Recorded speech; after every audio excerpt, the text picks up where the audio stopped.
Hey, Rent to Retires. It's Adam Schroeder here with Zach Lemaster, the founder and CEO of Rent to Retirement. And we are joined today by Steve Trang. He is the founder of the Real Estate Disruptors Movement, host of the Real Estate Disruptors Podcast.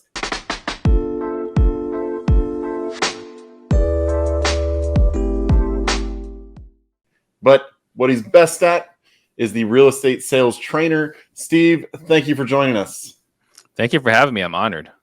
Absolutely. It's a pleasure. So tell us a little bit about your backstory. Why did you get into real estate? Why do you stay in real estate? And just kind of what you've done in the space so far. I think my story isn't that interesting. I think it's a lot, like a lot of other people, you read The Rich Dad Poor Dad. You're like, oh, there's another way to do this. There's another way to create wealth. I was an engineer working at Intel, making pretty good coin, and totally unfulfilled. And not looking forward to working at Intel until I'm 65. So I think probably not a very original story. The one thing that I may have done incorrectly, because I do have shiny object syndrome, I am an entrepreneur, is I read the book, decided to go buy some rental properties, met a realtor, and after meeting the realtor, totally took my eye off the ball as far as buying rentals, and became a licensed real estate agent. Meeting the guys like, what do you do exactly? On top of showing us properties, what do you do? He's like, well, I talk to people all day and I make, pretty good money. I make $100,000 a year or more. It's like, oh, okay. So I'm sitting over here with a master's degree in electrical engineering and I'm making $70,000 a year. And you just kind of like hang out. You make six figures a year. Yeah, let's do that. And so I consider this like the lost decade because for the next 9 years, I was really focused on being a realtor and everything I learned in the purple book was completely disregarded, and I think that's something that we all do is we get into business for a reason or another. And we completely forget once we start, we want more time freedom, more financial freedom, create a legacy, do stuff with our friends and family, or maybe, spend time with family. And we end up working more and more and more so that we can keep up with the real estate Joneses or the business Joneses that someone that's got this many properties, this many doors, he's doing this many transactions a month. This guy has this much revenue, this or that, whatever it is.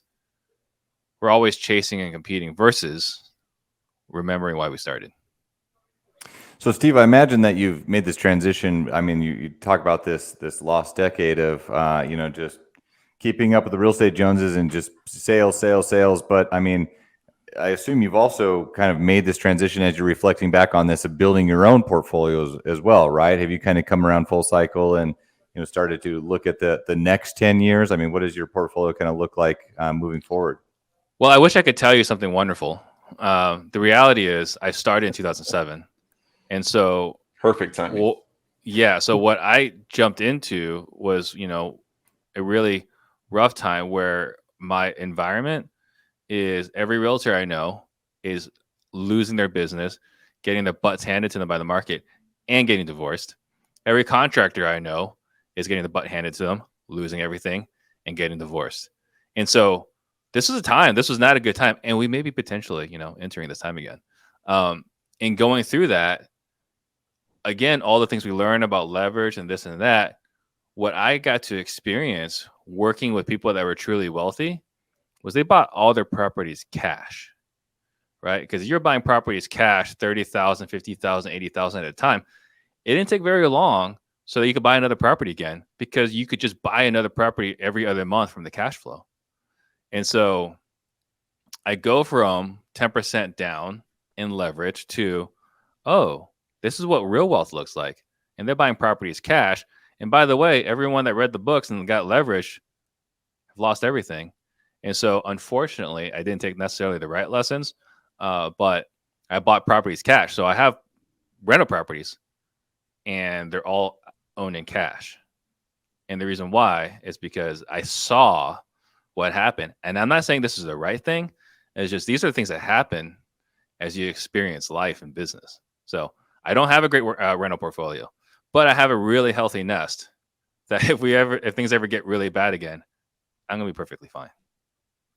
I love that. And you don't, when you really boil it down, I mean, when you don't have leverage on properties and they're cash flowing significantly well, really doesn't take a lot to build a significant portfolio, right? In terms of income and replace your active income.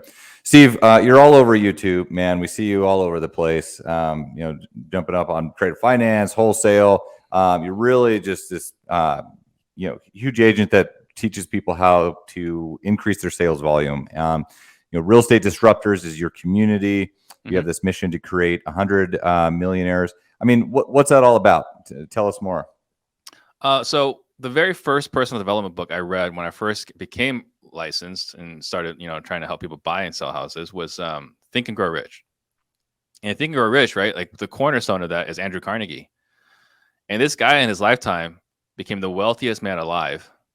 And he had a stated goal in his first half of his life. He wanted to make as much money as possible. And the second half of his life, he wanted to give it all away. And so somewhere along the way, someone asked him, you have 18 millionaires that work for you. Like, why do they work for you? And his response to the journalist was, oh, well, they weren't millionaires until they met me and worked for me. And so, they are working with me because I created wealth for them. And there's a lesson there, right? Because it ties in very closely with Zig Ziglar's. You can have anything in life you want, so long as you help enough other people get what they want. And so I know if I create 100 millionaires, I'm going to be in a really good spot in life. And so for me, I want to help and serve as many people as possible because I know at the end of the day, I'll be okay.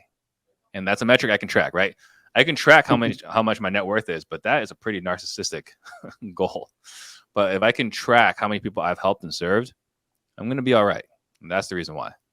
Nice. I like that a lot. So whenever you're doing this, when you're building the community, helping them out, like what are some of the key things that you start with? Like whenever you meet someone, kind of how do you figure out, how can I, what does this person need help with the most? What does that process start like? It mostly starts by just having a conversation with them. Everyone is at a different point in their life. If I were to ask you, like of all three of us right now, put into Siri or Google Maps, say, hey, how do I get to, I don't know, Austin, Texas, right? All three of us would get different directions from Google Maps because we're all in different places, right? And it's the same thing here with everyone else in their journey. I can't tell you how to get better until I fully understand what's going on in your situation. And I think that a lot of people, they want to prescribe this is the right way to do things. And the reality is the right way to do things is very specific to the person. You can't give someone a roadmap if they don't have the resources available to do it, right? Some people might need more private capital. Some people might need more access to deals.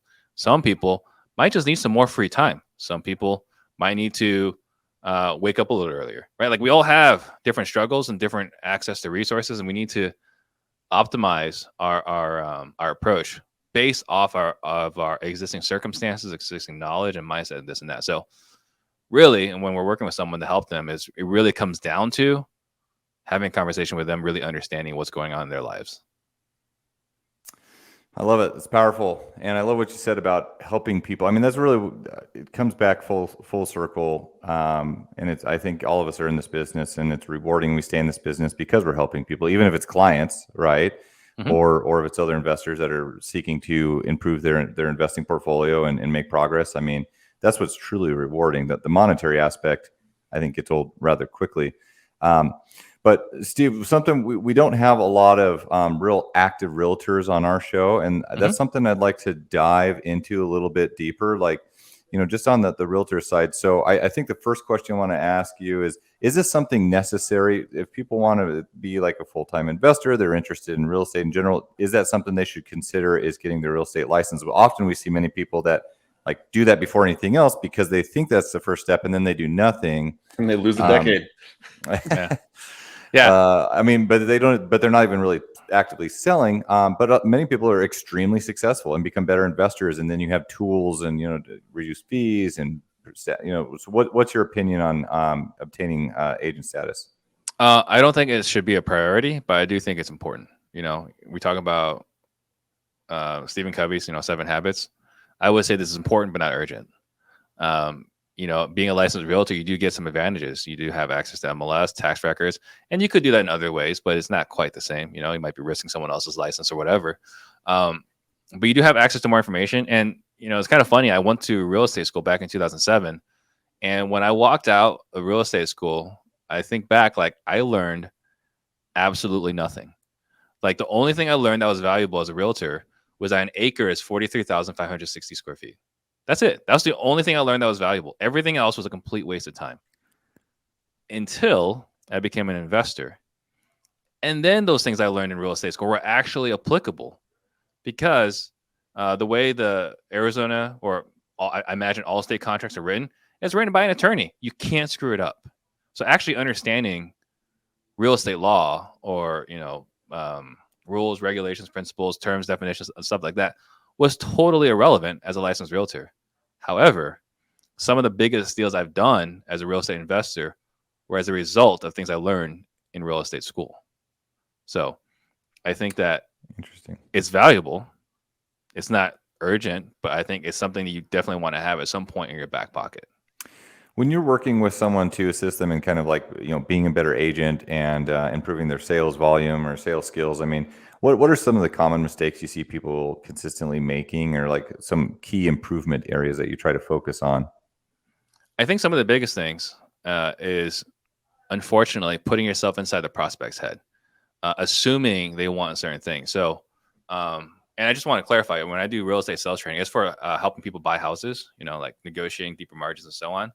But, I could say as a realtor, one of the stupidest, most embarrassing things I've done was I would show someone a house, and, they wanted a 3-bedroom, 2-bath house.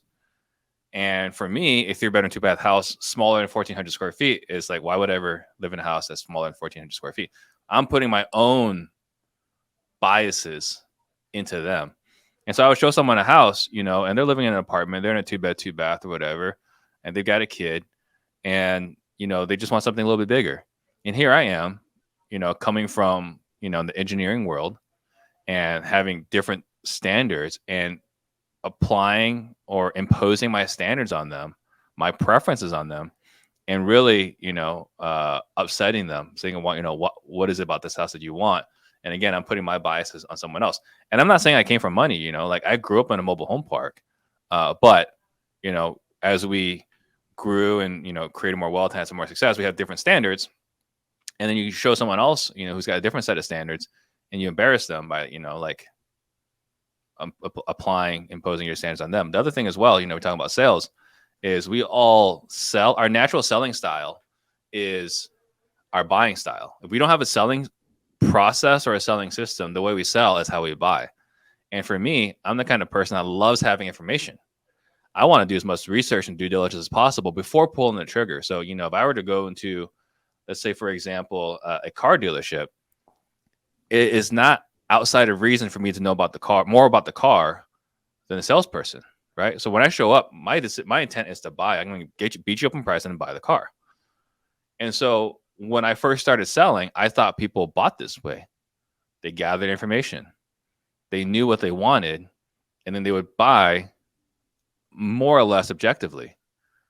The reality is people buy very subjectively. Lots of emotions are involved, and sometimes they're making really, really bad financial decisions because they don't know any better.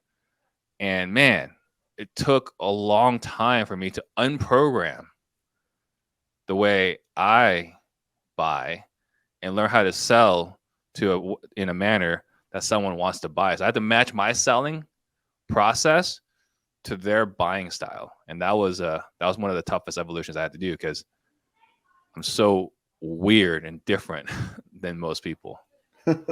Yeah, that's one of the things that I've had to deal with as an investor myself. Is I look at the homes, and a lot of the people I work with are the same way. You look at the homes and you think, well, why would someone live in a 4-bed, 1-bath that was 1,100 square feet? Like, well, look at the homes around it. The homes in that area are 4-bed, 1-bath, 1,000 square feet, 1,100 square feet. So that's what it is. You're not going to find that here in Austin where I am. Around me, if you told me you had a 4-1, 1,000 square feet, I'd wonder where on earth you were living. But, it's a different thing everywhere. You got to just look at the market and realize what's where. And so I really like that, is just, looking at what things actually are as opposed to kind of what you are. Because as we tell our investors, like, you're not buying these houses for you to live in, you're buying them for the people who are are there to live in and to Exactly. match that. So, and to take the emotions out of it, I think that's a huge thing. Like you said, you project your own emotions, and communication is such an important thing in all areas of business and life in general, Absolutely. but especially in real estate, because that can be on both sides, right? It could be on the buyer side, it could be on the agent side, it could be on the seller side. Like, perfect example is on, like, when you're trying to find a motivated seller, whether it's you're going creative finance, wholesale route, whatever the case is. A lot of times people make the mistake of assuming they know what the seller wants. You really need to actually have that conversation and take a step back and say, okay, what is actually the need I'm fulfilling with the seller in this case? Yep. And same thing with the buyer. And I think that really allows you to be a lot more effective and successful in your sales. Of course. Adam, I keep cutting you off. Did you have a question you want to run through Steve? I got a few more. Zach's always full of questions here. So kind of how did the systems that you created, kind of how do you walk people through it? Because I mean, you talk about having the conversation with them, but what are some of the things that you need, say I'm coming to you and you're going to help me out. Kind of what things do I need to know about myself before I come to you or as I come to you?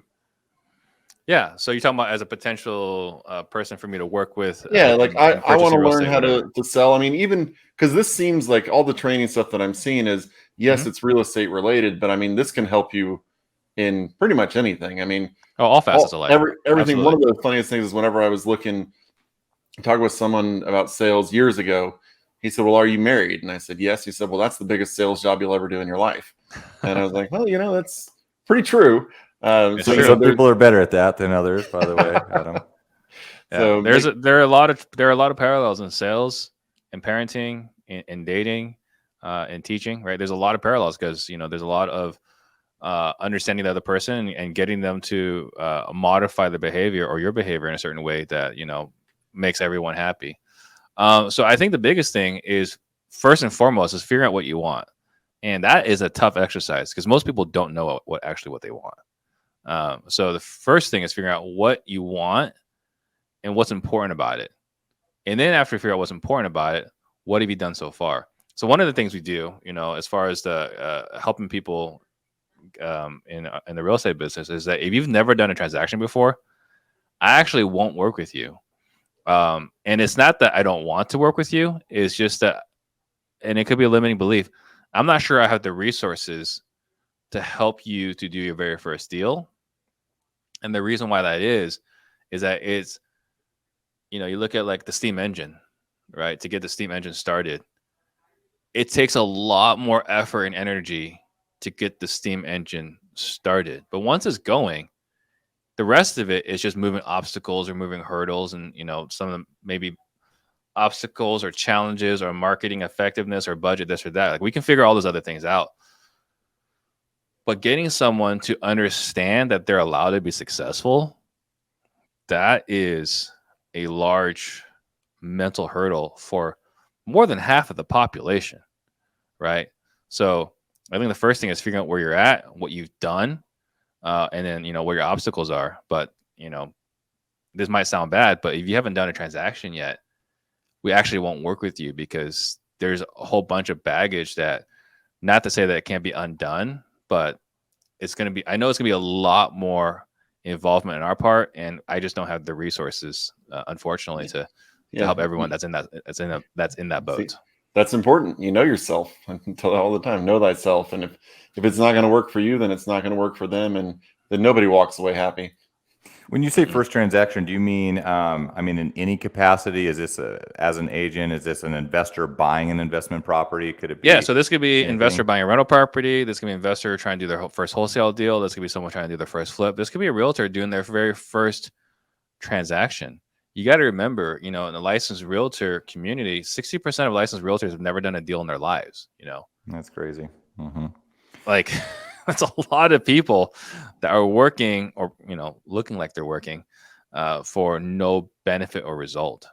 Well, we talk about this analysis paralysis. And everyone is guilty of this from time to time, but it's so. Oh yeah, for sure. I think that, and that's where the turnkey space is really nice for people because it's like this easy entry point to like kind of get your feet wet. There's been so many people that we've seen go on to grow like super successful rental portfolios and flipping businesses, but they bought their first couple houses turnkey. The first real estate I bought out of state was turnkey, but it's like that easy entry point. But I think the big point of it is it's more of a mental battle and an emotional thing to just get over that obstacle and then be like, okay, well, this isn't, all these fears, these irrational fears that I had really aren't justified.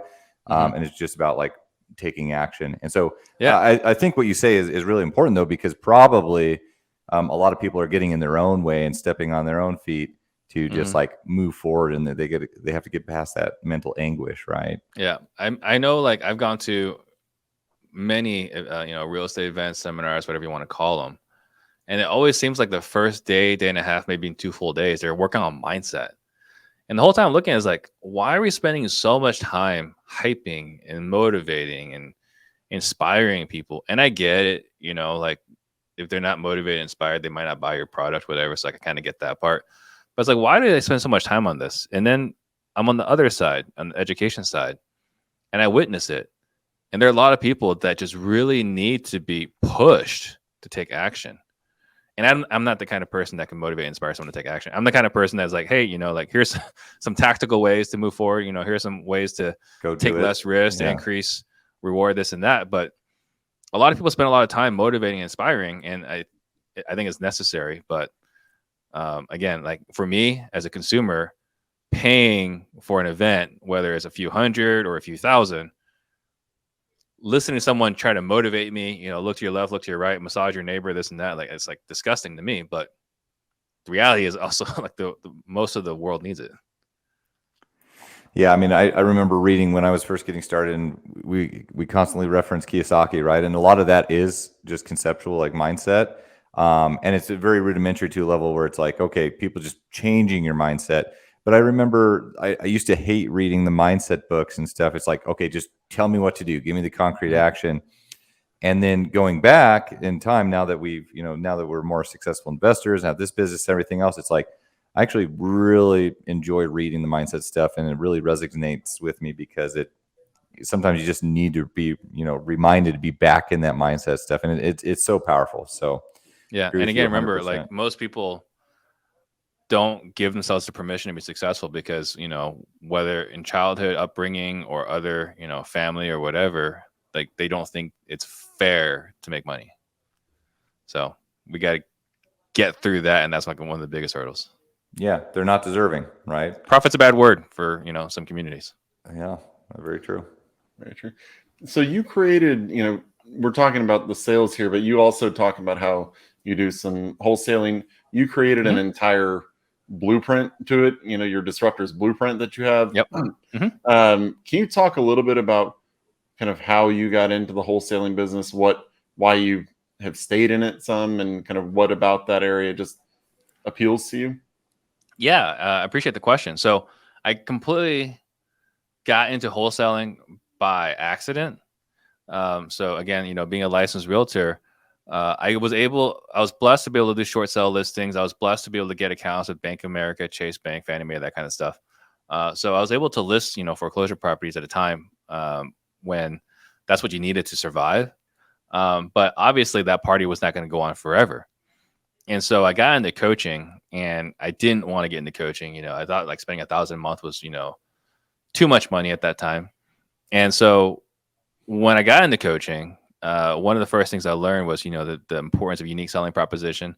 And the one that I really, put all my chips in on was your home sold guarantee or I'll buy it. And so I'm marketing hard, your home sold guarantee or I'll buy it. And I'm doing pay-per-click ads at this time, get a guaranteed cash offer in your home. And I started getting these appointments, and I go to these appointments and I say, yeah, I can list your home. If I can't sell it within 120 days, I'll buy your house. And they Googled me saying, more or less, buy my house, pay cash, whatever. And so they're like, no, we don't want you to list it. We want you to buy it. And I said, no, you don't understand. Like, if I buy your house for cash, there's gonna be a lot less than what you'll get if I list it. They're like, we don't care. We want the cash offer. And so I bought someone's house. They basically coerced me to buy their house for cash. And so I signed it. I signed a contract, called my wife on the way home. I was like, hey, we just bought a house. She's like, what do you mean? It's like, they didn't want to list it. They wanted a cash offer. So I made them a cash offer. And then the next call was to my dad. I was like, Dad, I don't have any money, or I can't buy this house cash. Do you have $80,000? But the first few houses I bought cash was fine because we just wholesaled them, right? We were wholesaling back in 2011. We were wholesaling before wholesaling was like a thing. But we ran out of money because we had too many people that wanted to sell their house for cash, which still at that time didn't make sense to me. Again, selling how we would buy, it didn't make sense to me. Now I understand, we are fulfilling a need. And so we ran out of money because we bought too many houses. And so we had to wholesale. And this is a time where I connected with Jamil Damji. You guys may know him as the Blue Genie or, triple digit flips, whatever. But he was the wholesaler I connected with. And I was wholesaling all my deals to him because that's what made sense. And what I learned in that process was there is a healthy amount of people that are willing to sell their house for cash versus listing it. I learned that. But B, the people that are willing to sell their house for cash like you and appreciate you a lot more than if you list their house. And so if I sold your house for record prices in the neighborhood, you still won't like me because it took like 45 days and you had to replace the thermostat. If I buy your house for 70 cents on the dollar, you love me because I solved a very difficult problem for you. You had a situation and I was your hero. And so you appreciate me. So the best testimonials I have are from people where I made the most amount of money. And I'm not saying this about the money component. It's just I helped someone in a really bad spot and they appreciated me for it. And so I got one side of the coin where I'm making less money and I'm treated like a commodity. I got this other side where I'm making more money and they appreciate me. Guess where all my efforts started going? So yes, I still wholesale and it's a much more rewarding position. It's more fulfilling and more profitable.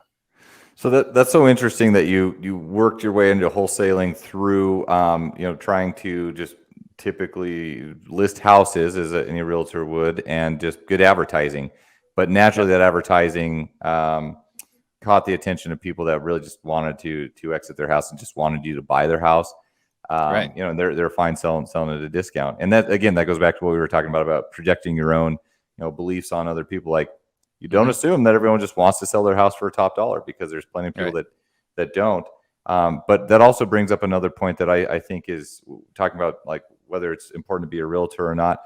One thing we were really successful with is when we did have a wholesale deal or when we were bringing in sellers, we give them the option. Like we could, you're not limiting yourself into just this one narrow funnel. Like you could take all the sellers in, and if they wanted to list the house, on the market, you could list it. If they wanted a wholesaler, I mean, whatever the case is, even on seller finance potential, like all those are potential options, and you have something to offer this platter to offer every single person. You're capitalizing on every single deal. But that's just interesting on the seller feedback. People enjoy you more just by, it's a convenience factor solving that problem for them. So, well, and you got to remember, right? Like the person that's willing to sell your house at a steep discount is typically in a situation where life happened to them. They're in pain. Something, they were living their lives, things were humming along, and then something happened, life happened, and they want to get their life back. And that's who we work with. So they want to get their life back more than more money. Steve, you're in the Arizona market, and we're just kind of curious. And this is one of these markets that's been super fluctuating over the years. Kind of pretty volatile, but also create a lot of opportunity with that as well. But I mean, what's your opinion on kind of where we're at with the market? Look into your crystal ball over the next 2 years, both locally and kind of across the U.S. I mean, what are you kind of foreseeing happening specifically in the real estate market? Well, if history is any indication, we get to lead the world or lead the country in volatility. So whatever happens to us, we eventually propagate. Not as extreme, kind of like an earthquake. You guys will feel it, but it won't hurt as bad, right? So for us, we were to experience a price drop. I think when I was looking at the data last night, we're down 4.4% for the last 4 months, so 1% a month. But all in all, we're still up 10% year over year. So we're still doing better than we were in January 1st. And you're talking about Arizona specifically, right? Arizona specifically. Yeah, okay. So I don't know if come December will be higher than January, maybe around even. And if that happens, I would say that's a win because this is a crazy market. Now, here's the thing, though. For us in the real estate industry, prices going up or down really doesn't matter to us. The general public is going to be fine because I don't think prices are going to go down that much more or less. However, for us in the real estate industry, we're like sharks in water. We only breathe when we're moving. If we're not doing transactions, we are hurting, right? I'm a very active income base. You guys do rent to retirement, so you guys get paid on the active income on selling turnkey, but if you got properties, you don't need to sell, right? So as a active investor who also owns a title company, like if transactions aren't happening, I don't have revenue, and this is a problem. And so right now, I think a lot of investors are panicking. Investors and realtors are panicking. And for me, my message in our market is let's just make it to Q1. If we could just make it to Q1, most of our competition is going to be gone. By the way, we've already experienced this. Most of our competition has already been eliminated. So if we can make it to Q1, there's going to be less competition. The sellers will be more realistic. The buyers will be less scared. And that will be the time for us to thrive. So we got to survive for the rest of the year. So Q4, the goal is to survive. Q1, the goal is to thrive. And then probably move everything back a quarter for the rest of the country. Sometimes it's not where you are, but where everyone else ends up whenever you're looking at success there. But yeah, I mean, I think right now, I mean, you just kind of look out there and people are talking about how homes are taking longer to sell and this, that, and the other. And it's like, well, that's good. You can actually do some due diligence on the properties you're looking at. Mm-hmm. You know, they're sitting there and you can actually run in each one, run the numbers. You can actually look out over 5-10 years and see what it's likely to do. And, you know, for a long time, you couldn't do that. You know, it was we actually get to use our brain right now. It's not all hundred. This is a good thing, right? This is a necessary thing because what happened over the past 2-3 years is absolute chaos. And hopefully you farted in the wind and bought a house and had a ton of appreciation and did quite well. That's because you took action. But same thing applies right now. Like hopefully it's you're still having the mindset of like, okay, long-term fundamental real estate still applies. There's still a lot of things, going on in terms of where we're going to be economically, but it's important to still take action. And this is an important, necessary thing, part of the cycle, and there's still deals to be had. But yes, now we can actually evaluate deals. Steve, what recommendations or advice would you give to someone that is trying to get into the real estate game right now? They've been, whether it's been the past 2 years have been too crazy for them, or now they're just at this point where like, I'm serious, I want to get in, but now they're scared because of where the market's at. What would you tell that person that's starting right now? So I would say for the person that's buying turnkey, if you've been waiting, now's a great time because again, we just said you can do your due diligence, and your play is not short term. Your play is long term. So it really almost doesn't even matter what you buy it for today if your goal is to exit in 20-30 years or leave it to your family, right? I would say for someone that's newer getting into the business on the active income side is make sure you've got the right community with you, working with peers that are on the same mission so that you can provide the emotional support and, the group therapy that's going to be needed to survive a tough market. And then I think that, if you have the option to work with someone that's gone through this mess before, like I said, I started in 2007. If you can find someone that you resonate with, that you got to, someone that's running a business that you like to run, living the life that you want to live. If you can find someone like that, then you can either work with them for free on their team, right? Where you get to learn for free. You don't make as much active income, but you get to learn for free. You get to learn on their dime. So there's less risk to you. Or you could buy their time, right? You can get coaching from them and learn the ins and outs of the business the right way from someone that's, doing business, doing deals. Obviously, do your due diligence. There are probably, 9 fake gurus for every one real guru. And it's really hard to discern when you're new. So, do your due diligence. But I would say if you're brand new, find someone that you resonate with, someone that lives a life you want to live and has a business that you admire. So we talked a little bit about taking action. I'm curious with your the sales training that you do. Have you seen, as times have slowed down in the real estate sector, that more people have come to you because they're trying to improve their skills, or right now have people kind of backed off and been like, "Oh, I have to spend money. That's scary." Kind of, what have you seen in your space? Yeah, I love this question because I actually had a conversation with someone that's been in the space for 40 years. Let's see, 30 plus years. So right now, when it is more important than ever to be good at sales, less people are interested in investing in sales training. And I get it, right? Like cash flow is slower. You got to be more diligent, more cautious with the money you spend. At the same time, I think this is the time, again, to prepare yourself to thrive when the rest of your competition goes away. When I first got into coaching, like I said, in 2010, I was hurting financially because even though I had the REO business and the short sale business, I also racked up a lot of debt in learning that, so I was not, doing extremely well at that time. So I put the coaching on a credit card for some short period of time, not a short period of time, for a long time, but it was a high balance for a period of time.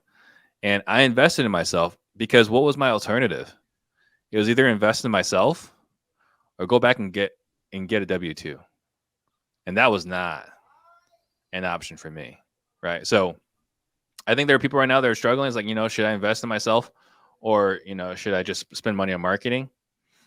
I don't see the point in spending money on marketing if you're going to have a hard time converting it. I mean, for me, the greatest travesty, I'm speaking as a sales trainer, the greatest travesty is to meet a ready and willing and able seller and not walking out with a signed contract. Got to have the skills to close the deal. You said something crucial just now, which was basically, just invest in yourself. And you made the point earlier about like what to do during this time if you're a newbie. And yeah, now is a great time to learn, right? Maybe not the best time to go out and like risk everything you have on that flip that has to, and exit at this. Also, fundamentals of real estate still apply, still be buying rentals, right? Like long term, you should ignore really like what's happening in the short term. But the biggest thing is invest in yourself. I mean, we get asked all the time, like, I have $5,000, $10,000, $15,000. Like, what do I do? And I think the answer is for most people is, well, you invest in yourself. It's just most people don't know what that means, but right. Go out and learn a new skill. Yeah. Pay for coaching, go out and pay. It's like, I went to school to be an optometrist and I spent $400,000 over the course of 8 years of school. But I had a hard time paying $20,000 for a course, for a 90-day course that ended up allowing me to build a multi-million-dollar business. So, I mean, it's just like, you got to put your mindset and invest in yourself first. But Adam's thrown up a link here for anyone that's interested to get some sales training. I know you have some awesome stuff to give away to the R2R community. And if anyone wants to learn more about working with you, Steve, go to www.disruptors.com/RTR. And you'll be able to kind of see the sales training options that Steve has. Steve, I'm curious to also hear, like, what are you doing right now during these times? I mentioned community earlier, right? To survive in these times, to find a community of people that are like-minded, trying to pursue the same goals as you. Well, I'm also doing the same thing. I'm in a mastermind. I'm in Collective Genius. We got connected through Pace Morby. So I have, fortunately, in my market, I got Brent Daniels, Pace Morby, Jamil, these people that I can talk to. And then again, I got Eric Brewer, fortunate to work with him on the Brewer method. I got Ren Bartlett. We just recently launched a sales management training. He's been involved in hundreds of transactions a month. I got Paul Sparks. I work with him. We launched the Whale Club, which is talking about, having the proper mindset as far as how to make sure you don't blow yourself up, which is what a lot of entrepreneurs do because we're always extending ourselves as much as possible. And so I think surrounding yourself with the right people, I think, is the biggest thing. So I'm very fortunate that I've got the best partners on the planet. These are people that I think a lot of others would be very fortunate to be able to hire them as a consultant or as a coach. And I get to talk to them on a regular basis as business partners, as peers, and we get to review the lay of the land together. And what I also heard you say is not directly, but you're investing in yourself now, but also consistently, right? 100%. Yeah. I mean, why would I do the one thing? Why would I stop doing the one thing that helped me get all the success I have, right? Like, I started buying houses on accident because I hired a coach. Why would I not continue that? Why would I not continue doing that? I love it. I love it. Well, thank you so much for joining us today, Steve. Tell people a little bit about what they're going to see if they go to disruptors.com/RTR. What are some of the courses that you offer? Yeah. So the thing I focus primarily is sales, specifically buying people's houses. But at the same time, sales is sales. And so the things that we talk about is how to effectively set the proper expectations at the appointment. If you look at every situation where you've ever been upset, whether with a prospect, a spouse, a product, a vendor, this or that, generally speaking, the reason why you're upset or disappointed with the experience is because you expected one thing and you got something completely different. If I said, hey, Adam, when you come to Phoenix, make sure you go to this place. It's got the best steak I've ever had. And you go there and it's like Outback, right? Like you're going to be very disappointed walking out. And so, I think the first thing in a sales is setting the proper expectations. And then the other thing too, we talk about in sales, and we go through a lot of it. I mean, it's 12 different modules, but the other thing as well is how to communicate effectively, because people want to work with people that appreciate them, acknowledge them. We're all human beings. We want to be validated. We want to be seen, felt, heard, listened to. And we use all the proper techniques to effectively demonstrate that we're listening to somebody, right? Because if I can walk into your house and figure out exactly what you want in the way that you want it, in the time that you wanted it, and you got someone else coming in and just like making you a cash offer without giving you any time of day, they can offer you more money. But if I can solve your problems in the time that you wanted it, and the way that you wanted it, you'd rather go with me. And the only way I can do that is to effectively understand what you want. So we go through a lot of that. Again, we spend 12 modules going through all of that. But ultimately, that's what we're covering in that process. All right. Fantastic. Well, again, thank you so much for joining us, everybody. The website is disruptors.com/RTR if you're looking to make an investment in yourself and moving forward, especially in learning during, as we discussed, these interesting times that we're all living in. So that's disruptors.com/RTR. If you want to check us out and find our inventory, you can find that at renttoretirement.com. That's renttoretirement.com. Really appreciate you leaving us a review on whatever podcast platform you utilize. And as always, if you have any questions, send them to podcast@renttoretirement.com. That's podcast@renttoretirement.com. And we'll talk to you on the next episode. Thanks for watching the Rent to Retirement YouTube channel. Check out some of our other videos, like this one, or this one here.